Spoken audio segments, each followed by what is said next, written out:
우리 주위에는 새로운 삶을 살아가는 사람들이 있습니다. 이들은 이전에 살던 삶의 방식과 방향에서 벗어나 새로운 삶의 방식과 방향으로 방향을 전환한 사람들입니다. 그리고 이들이 이렇게 변화된 데에는 예수님이 있습니다.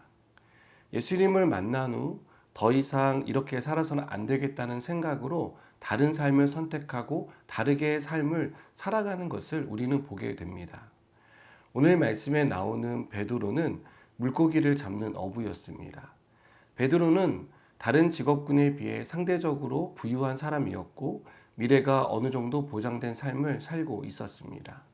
그러나 예수님을 만난 후에 베드로의 인생은 180도 변하게 됩니다. 예수님은 하나님의 말씀을 들으러 몰려오는 사람들을 위해 베드로의 배를 빌려 타고 그 배 위에서 가르치십니다.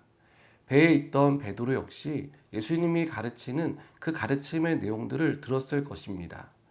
이 사건은 사람들을 피해서 베드로의 배를 빌린 것으로 묘사되어 있지만 사실은 예수님이 베드로와 안드레 그리고 그들의 동업자인 야고보와 요한을 제자로 부르시기 위해서 의도하신 일이라는 것을 알 수 있습니다. 여러분, 주님께 우연은 없습니다. 주님은 의도를 가지고 만나시고 하나님의 계획 안에서 그 만남은 아름다운 결실을 맺는 것을 보게 됩니다. 예수님은 가르치신 후에 베드로에게 깊은 데로 가서 그물을 내려 고기를 잡을 것을 제안하십니다. 여러분, 베드로는 누구입니까? 바다에서 잔뼈가 굵은 사람입니다. 오늘날로 말하면 어업의 전문가입니다. 그런데 이런 전문가에게 딱 봐도 물고기 한번 잡아보지 않은 젊은이가 베드로에게 깊은 데로 가서 그물을 던져보라고 말을 했으니 여러분, 이 말은 굉장히 의아한 말일 수밖에 없었을 것입니다. 그런데 놀라운 것은 베드로는 그 말에 순종합니다. 베드로는 아마도 예수님께서 배 위에서 가르치시는 것을 들으면서 이 사람이 보통 사람은 아니다라는 생각을 했을지도 모릅니다.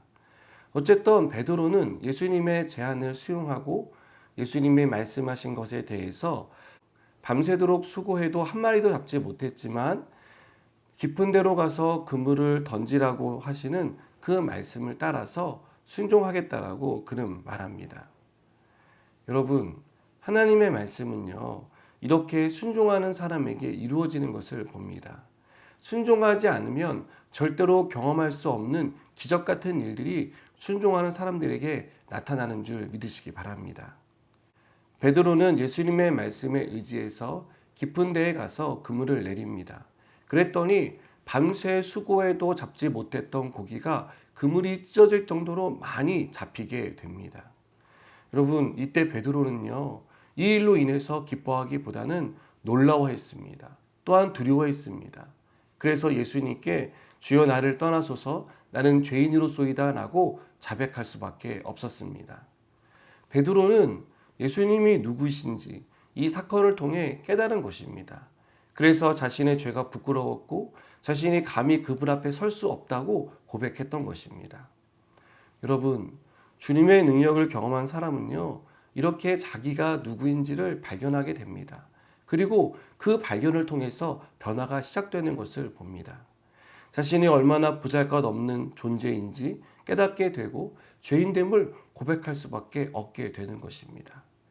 하나님은 이렇게 자신의 죄를 보고 주님 앞에 겸손히 무릎 꿇는 사람들을 사용하십니다. 저는 우리가 죄인이라는 사실을 고백하고 주님 앞에 겸손히 무릎 꿇는 사람들이 되었으면 좋겠습니다.